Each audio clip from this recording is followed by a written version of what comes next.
History's Vikings spin-off program, Vikings Valhalla, centers on the early Viking legend Ragnar Lothbrok and his family. Vikings Valhalla, a Netflix original series that is set in the same universe but a century later, follows the adventures of Harald Hardrada, the last king of the Viking Age, and his siblings Leif and Freydis, who were the first European explorers to set foot on North America. Canute, the only king of the North Sea Empire, was also featured in the series. That seems intriguing, doesn't it? Regretfully, the third and final season of Vikings Valhalla was canceled by Netflix. To be honest, they never got around to renewing it after initially ordering a 24-episode run, or 3 seasons of 8 episodes each. Fans undoubtedly did not want it to end, so this was disappointing. We could even argue that the story was only getting started. The author's attempt to compress decades' worth of history, entertainment, and action into 8 little episodes may be the cause of all of Season 3's bad parts.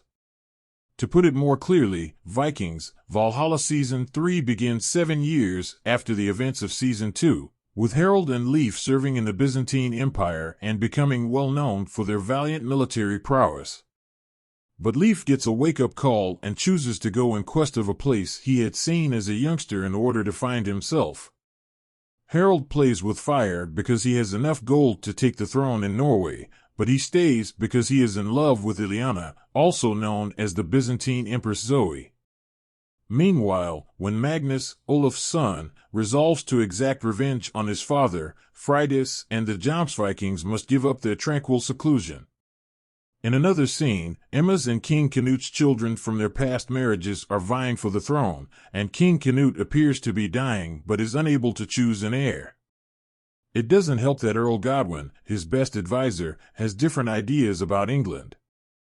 Given that Vikings Valhalla Season 3 only consists of 8 episodes, the writers have worked hard to provide a satisfying but unresolved ending for all of the characters, all of whom are historical figures who continue to be recognized for their achievements long after the events of the show take place.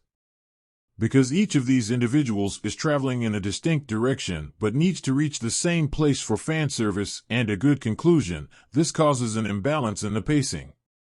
It wouldn't be possible for Freydis and Leif to leave for America without first seeing Harald, who is currently stranded in Constantinople. Thus, some of the side stories, like the Constantinople storyline and Freydis versus Magnus, drag, while others, like Leif's quest and Canute's family drama, have too much going on. But if the Netflix original had been given more time to shine, we might have had a magnificent story with several seasons that focused on different aspects of the Byzantine Empire, such as Leif's travels, the English throne's succession dispute, and so forth.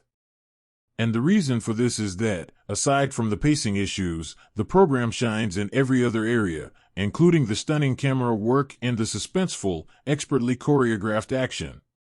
Leo Suter, Frida Gustafsson, and Sam Corlett, the 3 leads, are among the actors who merit special recognition for their unwavering commitment to their parts and their portrayals of these larger-than-life fighters. Why, however, are network executives unable to see the potential in a project this enormous, given that viewers like us can only see 3 seasons? At what point did entertainment and the arts turn into purely financial endeavors? Are these individuals unaware of how many legendary cable series had rough starts before becoming extremely popular? Actually, the second season of the original Vikings was really mediocre, but if the show had been canceled, we never would have seen the legendary Ivar the Boneless in the 4th season. It has always been a virtue to be patient. However, Netflix